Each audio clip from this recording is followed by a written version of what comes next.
Bismillahirrahmanirrahim. Assalamualaikum warahmatullahi wabarakatuh.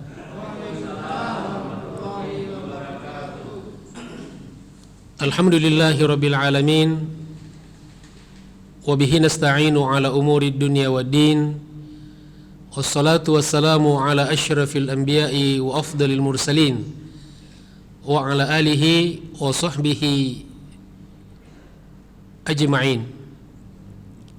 Allahumma salli ala Sayyidina Muhammad al-fatih lima ugliq wal khatim lima sabaq nasiril haqqi bil haqq wal hadi ila siratikal mustaqim wa ala alihi wa sahbihi haqqa qadrihi wa miqdarihi al-azim. Subhanaka la ilma lana illa ma 'allamtana innaka antal alimul hakim. Allahumma 'allimna ma yanfa'una wanfa'na bima 'allamtana. Rabbana zidna ilman warzuqna fahma. Rabbi shrah li sadri wa yassir li amri wahlul 'uqdatam min lisani yafqahu qawli. Amma ba'd. Ma'asyiral muslimin wal muslimat rahimakumullah. Bapak Ibu sekalian yang ada di masjid ataupun yang ada di alam goib, maksudnya yang online, yang tidak ada di sini, ya insya Allah semua kita senantiasa dimuliakan dan dirahmati Allah Subhanahu wa Ta'ala. Alhamdulillah, pada pagi hari ini setelah kita sholat subuh berjamaah dan juga di rumah masing-masing, tentunya juga di rumah berjamaah, kita lanjutkan dengan pengajian dan majelis ta'lim. Semoga Allah Subhanahu wa Ta'ala jadikan sebagai majelis yang senantiasa mendapatkan ridho dan keberkahan dari Allah Subhanahu wa Ta'ala. Semoga saudara-saudara kita yang kurang sehat, wabil khusus yang terpapar dengan virus COVID-19 yang masih viral sampai sekarang, semoga segera disembuhkan oleh Allah Subhanahu wa Ta'ala. Dan kita semuanya dilindungi oleh Allah Subhanahu wa Ta'ala dari segala macam musibah, segala macam penyakit, dan segala macam hal yang kita tidak inginkan dalam kehidupan ini. Amin ya rabbal alamin. Jamaah sekalian serta pemirsa dimanapun Anda berada, tema kita pada hari ini seperti yang disampaikan tadi oleh Ustadz Abdul Fattah, yaitu orang-orang atau kelompok-kelompok yang dilaknat oleh Allah Subhanahu wa Ta'ala di dalam Al-Quran. Jamaah sekalian yang dirahmati Allah Subhanahu wa Ta'ala, pada dasarnya atau pada prinsipnya Allah Subhanahu wa Ta'ala mencintai semua makhluknya. Ya, mencintai semua makhluknya. Nah, tetapi ketika makhluk itu durhaka, ketika makhluk itu membangkang atas perintahnya, maka Allah pasti tidak menyukainya, tidak mencintainya, atau Allah membencinya, sampai pada tingkat mereka dikutuk atau mereka dilaknat oleh Allah Subhanahu wa Ta'ala. Siapa saja orang-orang atau kelompok-kelompok yang dilaknat oleh Allah Subhanahu wa Ta'ala karena mereka membangkang, karena mereka durhaka, inilah yang akan kita bahas pada kajian pagi ini. Mudah-mudahan bermanfaat insya Allah. Yang pertama yaitu Asy-syaitan, orang atau kelompok yang dilaknat yang pertama oleh Allah Subhanahu wa taala di dalam Al-Qur'an adalah asy-syaitan, yaitu syaitan. Ya. Syaitan seperti sama-sama kita ketahui berarti ba'udah, syaitana artinya ba'udah an rahmatillah, jauh dari rahmat Allah Subhanahu wa taala. Dia rumpunnya adalah jin. Jin yang kafir, jin itu terbagi dua, ada jin muslim, ada jin kafir. Jin yang kafir itu dinamakan dengan syaitan. Pimpinan tertingginya dari kelompok syaitan adalah iblis. Syaitan itu ada dari golongan manusia dan dari golongan jin. Jadi tidak salah juga kalau kita mengatakan tadi orang yang dilaknat oleh Allah Subhanahu wa taala. Bisa jadi dari manusia, bisa jadi syaitan dari kalangan jin. Kenapa syaitan dilaknat? Karena memang diciptakan untuk menggoda manusia. Ya. Memang syaitan ini jahat. Jadi tidak ada syaitan yang baik.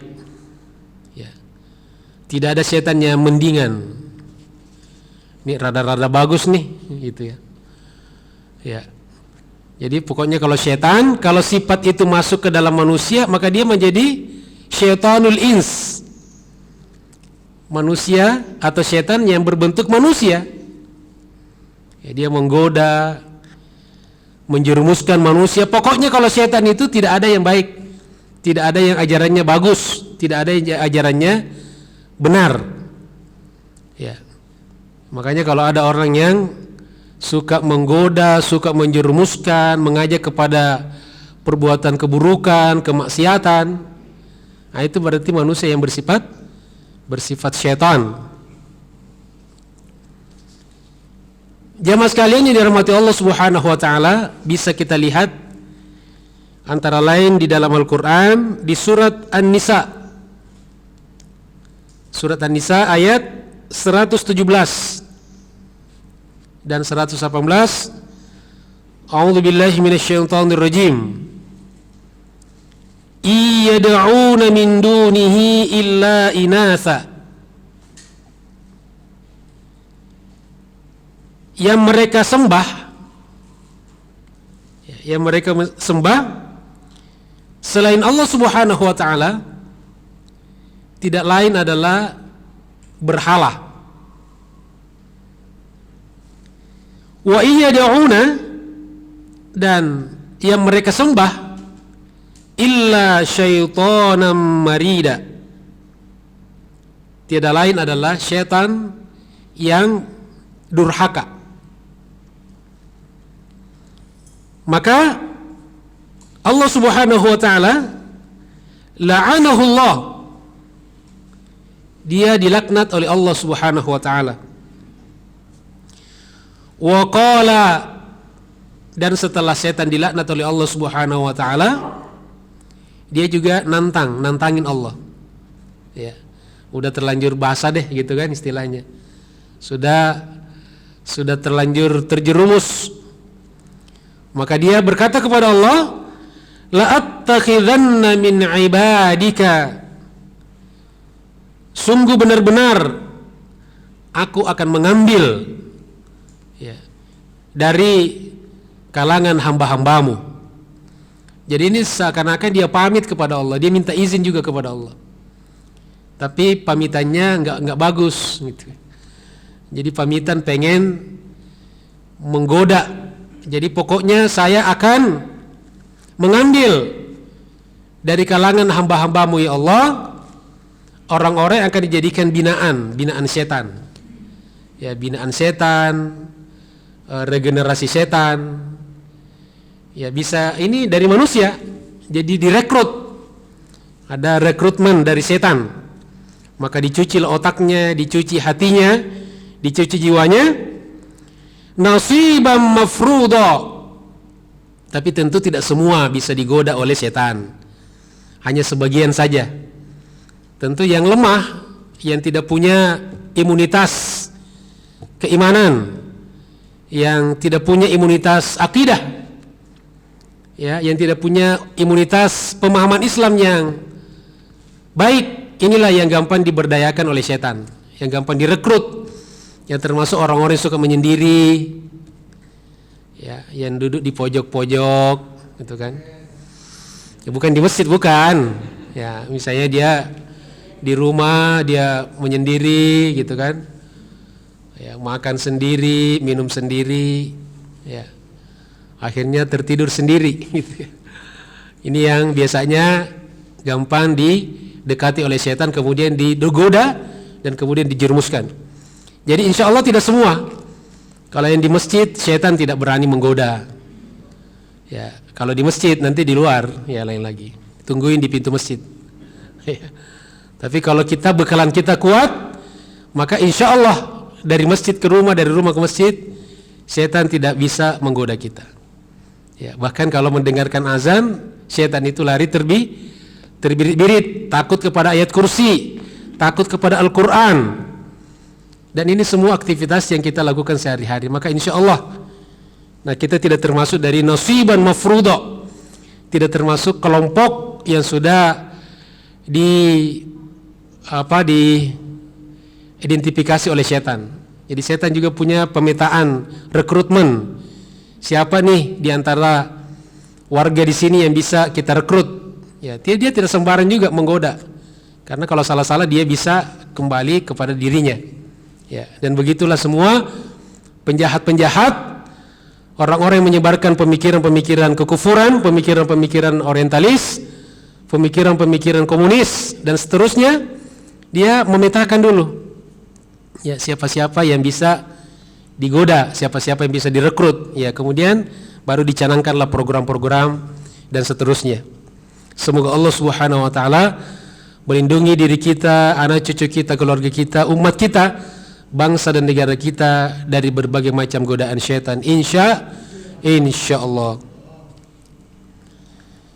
Jamaah sekalian yang dirahmati Allah Subhanahu wa taala. Yang kedua, yang dilaknat oleh Allah Subhanahu wa taala di dalam Al-Qur'an, yaitu az-zalim. Orang yang zalim, orang yang aniaya. Az-zulmu di dalam kamus-kamus bahasa Arab didefinisikan sebagai wad'u syai'i fi ghairi mawdi'i, yaitu meletakkan sesuatu bukan pada tempatnya. Ya. Jadi kalau kita meletakkan sendal di kepala, itu zalim. Ya. Walaupun sendal yang kita punya itu harganya puluhan juta, bahkan ratusan juta. Tapi kenapa dia zalim? Karena bukan tempatnya. Fi ghairi mawdi'ihi. Maka orang zalim itu adalah meletakkan sesuatu yang tidak semestinya dia tempatkan. Maka dia melakukan sesuatu yang tidak sepantasnya dia lakukan. Maka dinamakan orang zalim, orang aniaya. Ya, contoh kecilnya misalnya ngambil hak orang. Ya. Motong gaji karyawannya. Tetapi tidak ada alasan yang jelas, ya, main potong aja, mandor-mandor misalnya, motong gaji kulinya, ya, pokoknya satu orang dipotong 10.000 misalnya, gitu kan, maka itu kezaliman. Ya, itu contoh yang paling kecil. Dan berbagai macam bentuk dosa kemaksiatan itu semuanya adalah termasuk kategori kezaliman.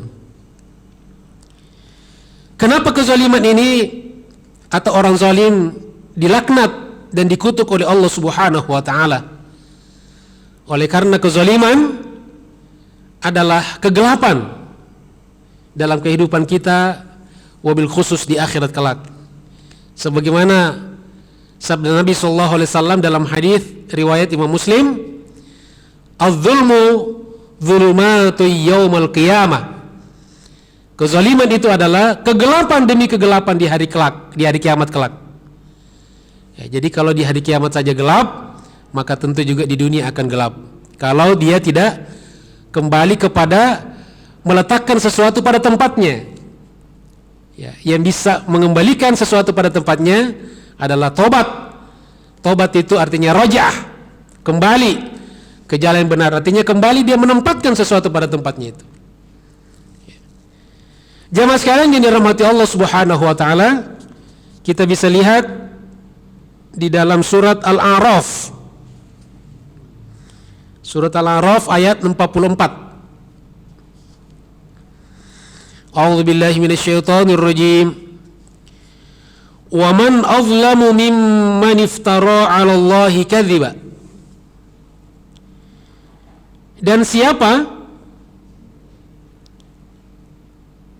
orang yang lebih zalim, ya, siapa orang yang lebih zalim, lebih aniaya daripada orang yang membuat-buat kebohongan kepada Allah Subhanahu wa taala. Ya. Ini termasuk misalnya pelecehan atau penghinaan terhadap simbol-simbol agama. Ini termasuk iftira 'ala Allahi kadziban. Jadi menuduh atau membuat kebohongan terhadap agama Allah. Ya, sama misalnya senantiasa mengidentikan orang Islam dengan terorisme. Ini iftira 'ala Allahi kadziban ini. Ini kebohongan nih. Ya, luar biasa ini. Ini orang zalim. Ya.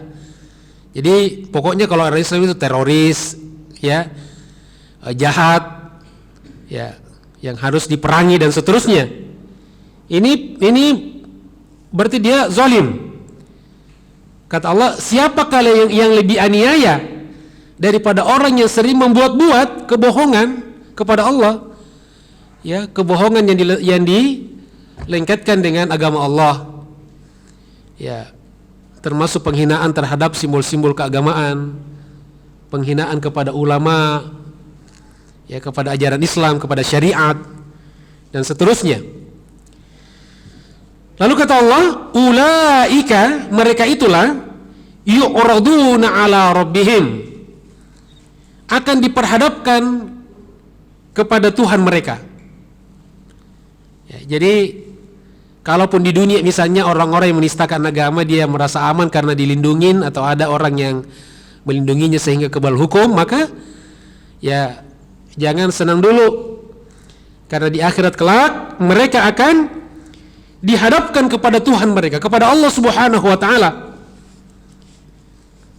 Wa yaqulul ashhad, dan ada saksi ini akan berkata, haula'il ladzina kadzabu ala rabbihim.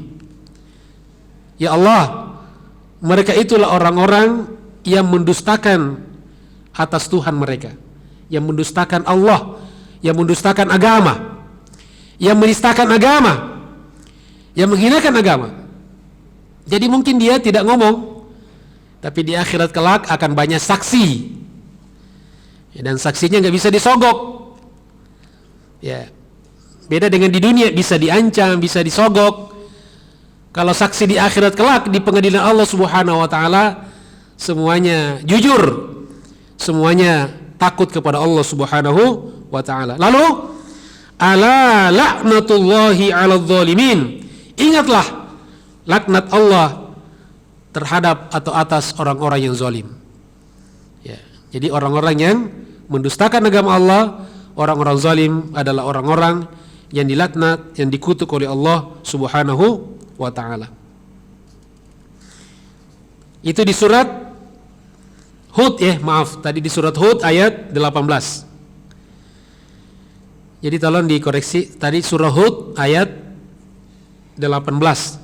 Nah, kemudian surat Al-A'raf ayat 44. A'udzubillahi minasyaitonirrajim. Wa nada ashabul jannah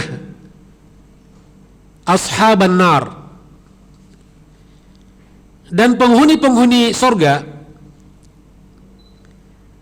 berkata dan berseru kepada penghuni-penghuni neraka. Ya, jadi di akhirat nanti bisa saling ngomong gitu ya, saling panggil-panggilan.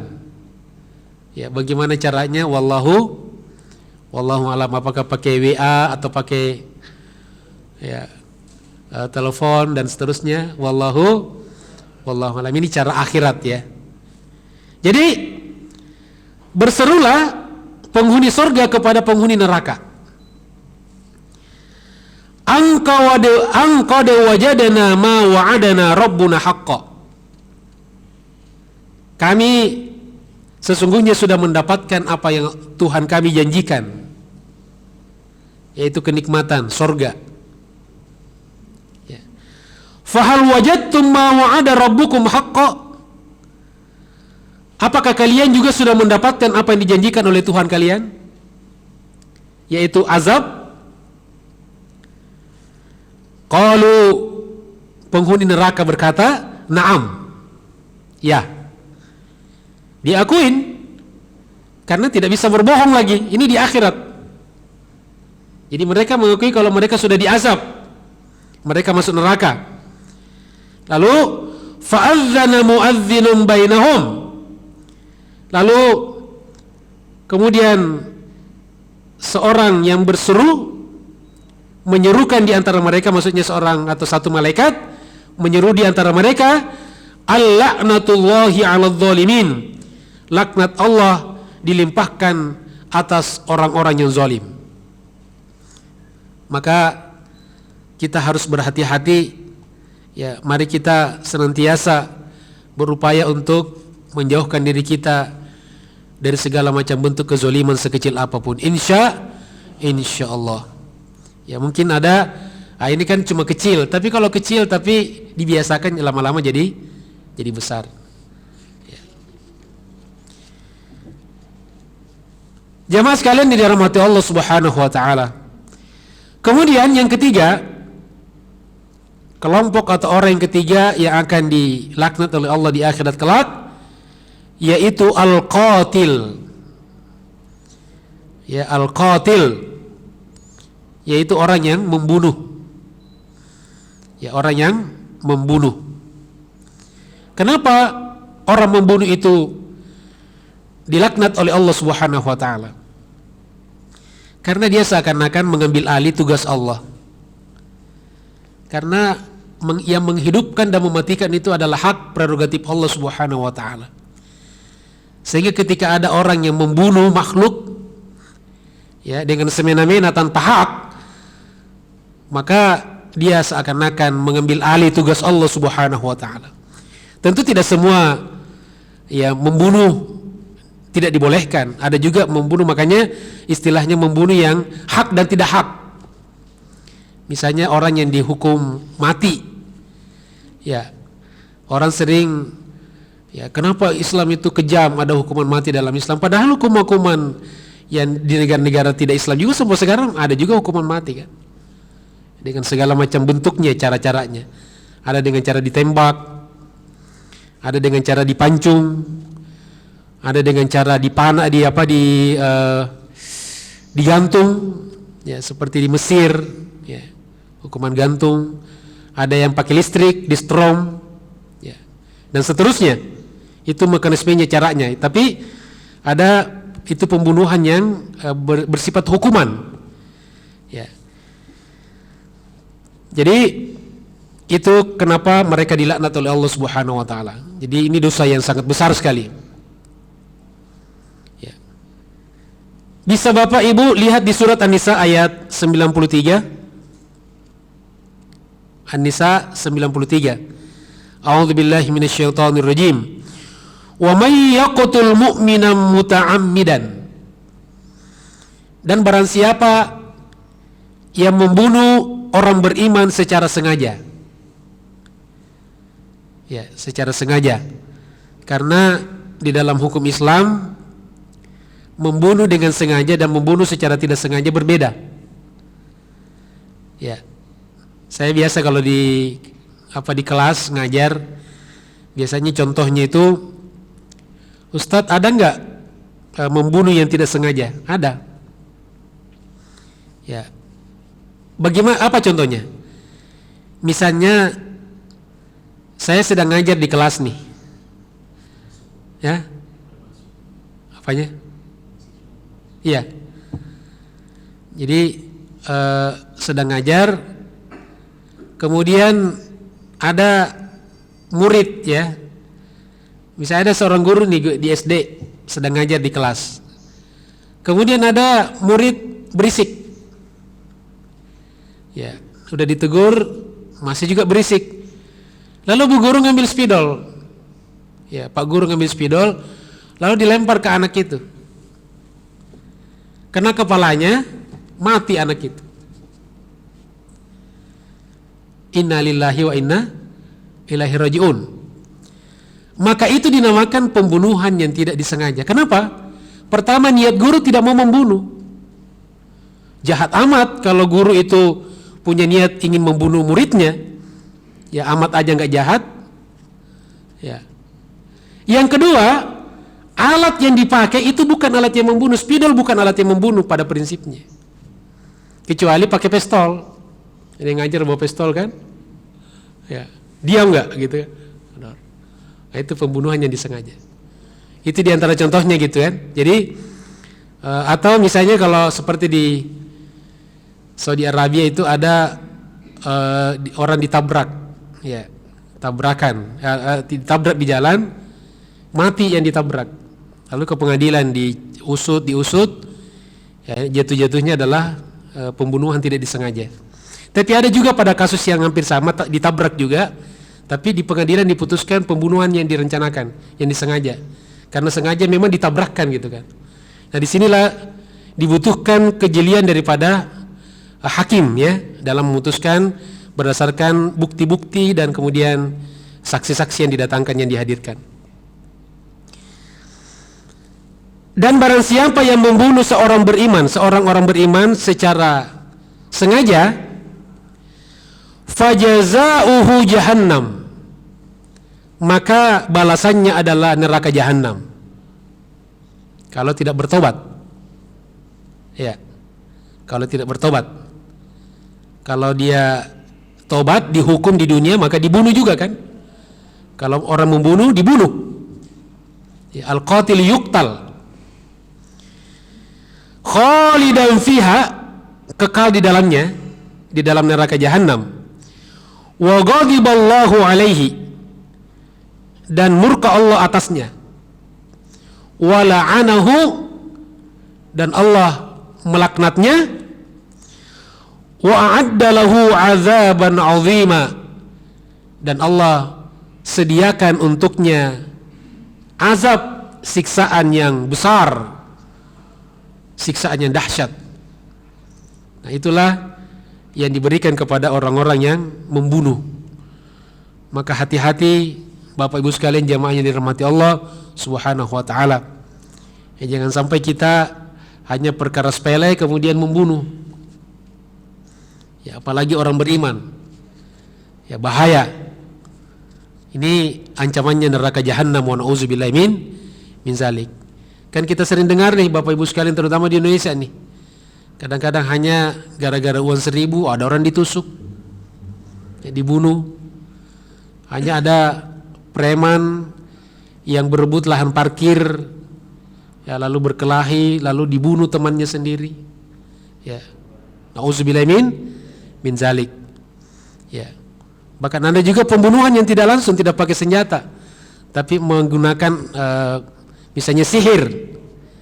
Ya, ini juga bentuk pembunuhan nih. Karena itu nyata. Ya, sihir itu nyata. Ada orang mati karena disihir. Ya, maka hati-hati. Ya, ilmu sihir sekarang masih ada. Ya, masih ada, hidup di tengah-tengah kehidupan kita. Jadi selain waspada kepada COVID-19 juga waspada kepada yang namanya sihir, ya guna-guna, ilmu hitam dan sebagainya. Semoga Allah Subhanahu wa taala lindungi kita dari berbagai macam kejahatan, termasuk kejahatan pembunuhan, termasuk juga kejahatan sihir dan turunan-turunannya, insya Allah. Bapak Ibu yang dirahmati Allah Subhanahu wa taala, kemudian yang keberapa? Yang keempat. Ya, nanya takutnya ketiduran. Ya, ternyata yang nunduk-nunduk ini bukan ngantuk tetapi khusyuk. Ya, alhamdulillah. Yang keempat, yang dilaknat oleh Allah Subhanahu wa taala di dalam Al-Qur'an, yaitu ramil muhsanah. Apa itu? Yaitu orang yang menuduh wanita muslimah berzina. Ya, hati-hati. Jadi menuduh orang, tapi di sini wanita karena memang biasanya ya, makanya dalam Al-Qur'an ketika Allah Subhanahu wa taala berbicara tentang hukuman pezina, maka didahulukan perempuan, az-zaniyatu waz-zani. Tetapi ketika Allah Subhanahu wa taala berbicara tentang hukuman atas pencurian atau pencuri, maka didahulukan laki-laki, as-sariqu was-sariqah. Pencuri laki-laki dan pencuri perempuan, pezina perempuan dan pezina laki-laki. Karena kata ulama, karena pada dasarnya kalau terjadi pencurian maka biasanya didominasi oleh laki-laki. Kalau perzinaan biasanya didominasi oleh perempuan. Ya, karena misalnya laki-laki tergoda juga tidak terlepas dari godaan perempuan dan seterusnya. Ya. Kenapa orang yang menuduh orang lain, terutama perempuan yang beriman itu berzina, sangat dilaknat oleh Allah Subhanahu wa taala? Ya, bukan tujuannya untuk melindungi orang berzina, bukan. Jadi jangan salah paham ya. Jadi bukan untuk melindungi orang berzina, tetapi tujuannya adalah untuk menjaga kehormatan orang-orang beriman. Ya. Jadi menuduh orang lain berzina, dosanya tidak lebih kecil daripada berzina itu sendiri. Ya. Karena Islam itu ingin kehormatan orang tetap terjaga. Makanya salah satu daripada ad-durriyatul khamsah, ya, tujuan agama dihadirkan untuk menjaga 5 kedaruratan, salah satunya adalah hifzul 'ird, menjaga kehormatan. Karena manusia itu diciptakan oleh Allah sebagai makhluk yang terhormat, ya, sebagai makhluk al-mukarram. Walaqad karramna bani Adam, dan sungguh telah kami muliakan, ya, anak cucu Adam itu. Maka kita tidak boleh menghina seseorang, kita tidak boleh merendahkan martabat seseorang, karena itu fitrah yang Allah berikan kepada mereka. Maka ketika ada orang yang melecehkan itu, Allah marah, apalagi sampai menuduh orang itu berzina. Wa na'udzubillahi min zalik. Bapak Ibu, bisa kita lihat di surat An-Nur ayat 23. Ayat 23. A'udzubillahi minasyaitonir rajim. Innal ladzina, sesungguhnya orang-orang, yarmuna, yang menuduh, melemparkan tuduhan, al-muhsanat, wanita baik. Ya. Jadi ini wanita baik. Karena berarti ada juga wanita yang tidak baik kan? Apalagi memang ada wanita yang memang sudah mengaku dirinya berzina, bukan itu maksudnya. Atau dia mengaku bangga dengan kebejatannya, dengan perzinaannya. Ya. Jadi sesungguhnya orang-orang yang melemparkan tuduhan kepada wanita-wanita yang baik-baik, al-ghafilat.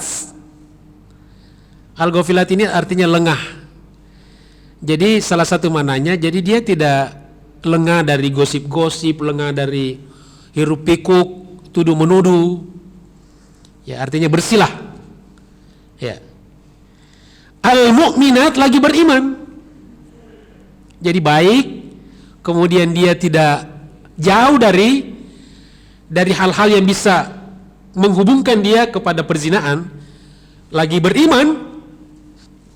Maka orang menuduh itu lu'inu fid dunya wal akhirah, mereka dilaknat di dunia dan di akhirat. Walahum, dan bagi mereka azabun, siksaan azimun yang besar. Wa na'udzubillahi min zalik. Jadi jamaah sekalian, sekedar mengingatkan bahwa di dalam ranking urutan dosa-dosa besar, ya, di antaranya yang dikarang oleh Al-Imam Az-Zahabi, ya, Al-Kabair, lalu diterjemahkan dalam bahasa Indonesia. Di antara versinya yang saya pernah dapatkan, saya punya, diterjemahkan dengan 70 dosa besar. Ya. Walaupun di situ jumlahnya lebih 70, ada 74 kalau nggak salah. Ya, tetapi ini jadi selalu ulama membuat semacam cadangan. Seperti Arba'in Nawawiyah, 40 hadis Arba'in, tapi ternyata isinya 42. Jadi duanya itu cadangan lah gitu kan. Mendingan lebih daripada kurang. Ya. Dikatakan Arba'in 40, cuma 38. Loh, enggak sampai 40. Tapi kalau 42 udah melewati 40. Pasti Arba'in. Ya. Nah, di dalam peringkat dosa-dosa besar, orang yang menuduh wanita baik-baik, wanita yang jauh dari hal-hal yang berkaitan dengan perzinaan, lagi beriman, dia berada pada peringkat ke-6. Ya, peringkat keberapa? Ke-6. Ya, jadi termasuk berat. Jadi makanya kita jangan sampai, ya, kita ikut-ikutan, ya, menuduh orang, ya. Kalaupun terbesit dalam hati kita, maka segera istighfar, bertobat kepada Allah Subhanahu wa taala. Ya, begitu kuatnya Islam melindungi kehormatan manusia, bukan menghormati perzinahan, ya. Ya. Kalau misalnya ada orang yang melihat perzinahan terjadi, maka harus disaksikan oleh 4 orang. Jadi tidak mudah Bapak Ibu sekalian untuk membuktikan itu. Dan 4 orang itu harus melihat secara vulgar. Ya, maaf ini hukum, ya, harus jelas. Dan tidak bisa dipakai media. Ya, sekarang ini video itu nggak diterima dalam pengadilan itu. Apalagi sekarang kan bisa direkayasa kan? Apa teknologi yang terbaru itu, orang ngomong persis. Ya, saya ini bisa, omongan saya bisa dirubah, ya. Bisa saya ngomong yang jelek-jelek nih, bisa nih dengan teknologi itu. Wa na'udzubillahi min zalik.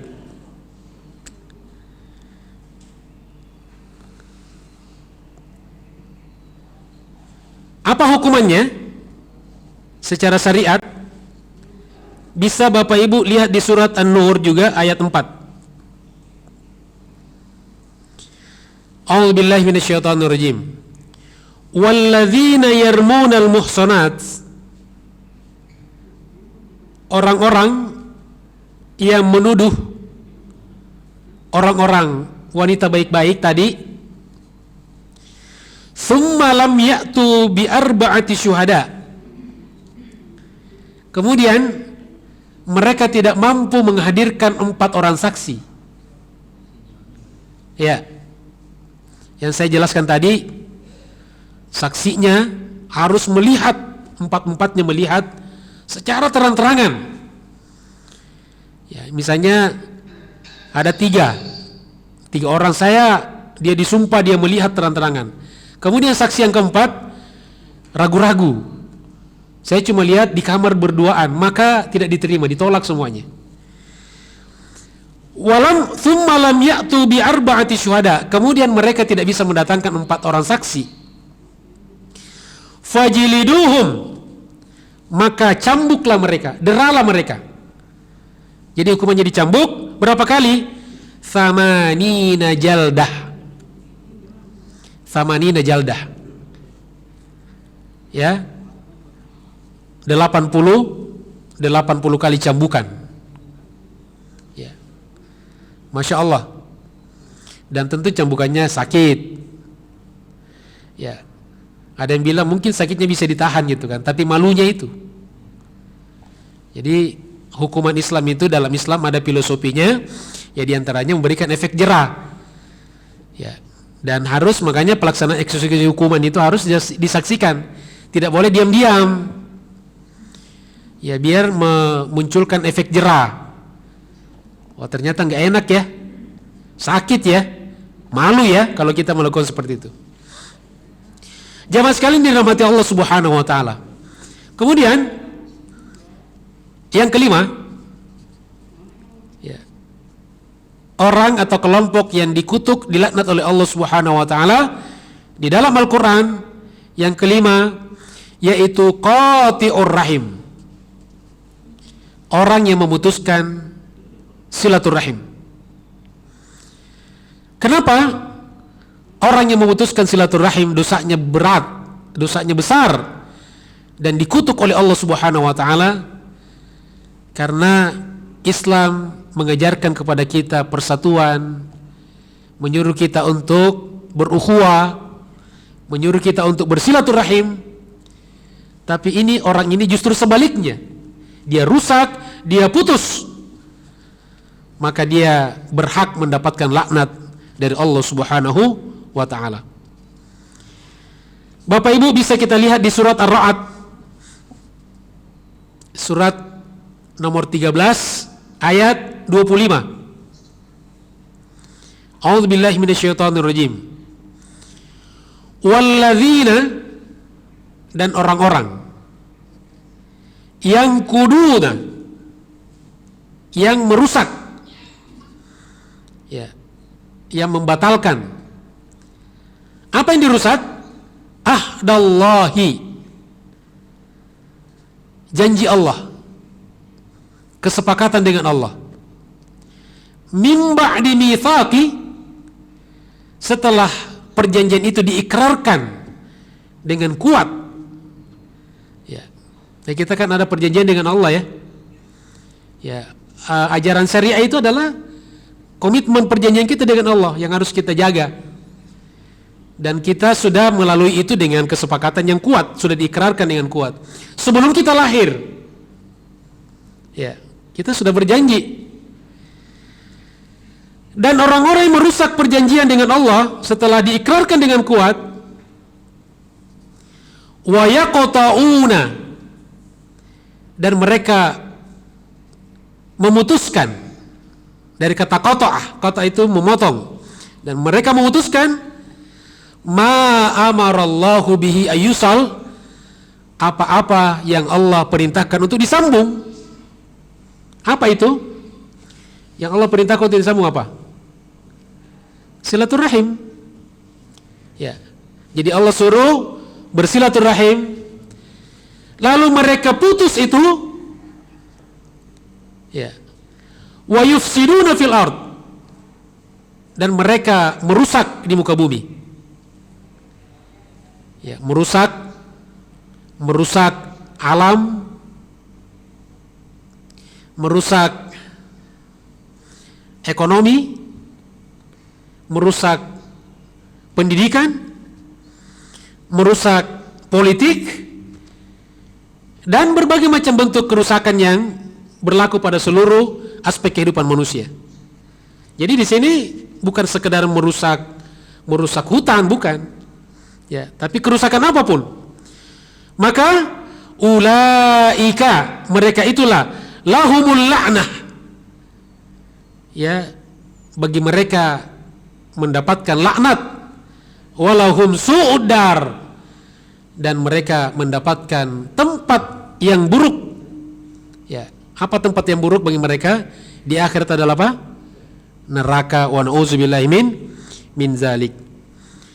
Nah, kemudian Bapak Ibu sekalian bisa juga lihat di surat Muhammad. Surat Muhammad, surat nomor 47 ayat 22 sampai 23. A'udzubillahi minasyaitonirrajim. Fahal asaitum in tawallaitum, maka apakah kalian mengira apabila kalian berkuasa, apabila kalian memimpin? Ini sindiran kepada para pemimpin-pemimpin yang menyalahgunakan kepemimpinannya. Apakah kalian mengira, wahai para pemimpin, jika kalian memimpin, kalian berkuasa, antufsidu fil ard, kalian merusak di muka bumi. Ya tadi merusak sudah dijelaskan kan? Merusak keamanan sehingga orang merasa cemas, merasa takut, merusak ekonomi, orang susah mendapatkan rezekinya karena ada yang menghalang-halangi rezeki itu. Jadi betul rezeki itu dari Allah sudah diatur. Tapi ada orang-orang, ada perbuatan-perbuatan yang menghalang-halangi rezeki orang. Ya, mestinya sampai 10 biji, datanya cuma 8. Itu karena ada faktor-faktor yang itu. Yang menghalang-halangi kan? Ya termasuk tadi diantaranya yang memotong gaji karyawan tanpa hak. Ada juga sogok menyogok, korupsi. Ini kan merusak jalur distribusi rezeki manusia. Ya. Wa tuqatti'u arhamakum, dan kalian memutuskan rahim, silaturahim itu. Ya, jadi jangan sampai pemimpin itu kan dihadirkan untuk menyatukan umat, menyatukan rakyat. Ya, dihadirkan untuk mempererat, ya, untuk mengharmonisasi, ya, orang-orang yang dipimpinnya gitu kan. Nah ini justru mengadu domba. Pemimpin justru memutuskan silaturahim, mengadu domba antara suku, mengadu domba antara umat beragama, mengadu domba antara keluarga dan sebagainya, antara misalnya ya antara kelompok-kelompok di masyarakat. Ya jangan sampai itu. Ya berarti mengkhianati ya amanah kekuasaan dan kepemimpinan diamanahkan kepada mereka. Ulaikal ladzina la'anahumullah. Mereka itulah orang-orang yang dilaknat oleh Allah Subhanahu wa taala. Dan tidak sampai di situ. Kata Allah selanjutnya, fa asammahum. Allah tulikan pendengaran mereka. Allah tulikan telinga mereka. Nah, sehingga kalau Allah tulikan pendengaran mereka, ya mungkin secara fisik dia mendengar. Jadi di sini bukan maksudnya secara fisik ya, secara fisikal. Tetapi bisa jadi telinganya secara THT. THT itu apa? Telinga, hidung, telinga ya. Telinga, hidung, tenggorokan ya. Karena telinga, hidung, telinga, 2 telinga gitu. Cuma 1 ya. Telinga, hidung, tenggorokan. Tetapi dia tidak mendengarkan lagi nasihat, tidak mendengarkan kritikan. Maka ini orang yang sudah ditulikan oleh Allah. Dan semakin lama semakin banyak yang menyumbat itu. Ya. Kemudian wa a'ma absarahum, dan Allah butakan penglihatan mereka. Lagi-lagi absar di sini ya bukan mata fisik, tetapi mata hati. Bisa jadi matanya awas, matanya melihat dengan jelas, tetapi hatinya tidak bisa lagi melihat kebenaran. Nah makanya semakin kalau ada penguasa, ada orang-orang yang diberikan nama kepemimpinan, dia semakin zalim, lalu tidak bisa di stop kezalimannya, itu akan semakin jahat dia. Ya, bukan semakin berkurang, karena dia nanti tidak bisa lagi menerima nasihat. Ya, na'udzubillahi min zalik. Mudah-mudahan pemimpin-pemimpin yang hadir di tengah-tengah masyarakat kita dijauhkan oleh Allah Subhanahu wa taala dari sifat-sifat seperti ini. Dan semoga kita dan generasi kita yang akan datang dijauhkan oleh Allah Subhanahu wa taala dari segala macam bentuk pemimpin yang zalim, pemimpin yang buta, pemimpin yang tuli, dan pemimpin yang tidak mau mengetahui nasib umat dan rakyatnya. Insyaallah. Bapak Ibu sekalian, jamaah yang dirahmati Allah Subhanahu wa taala, itulah yang bisa kita bahas pada pagi hari ini, yaitu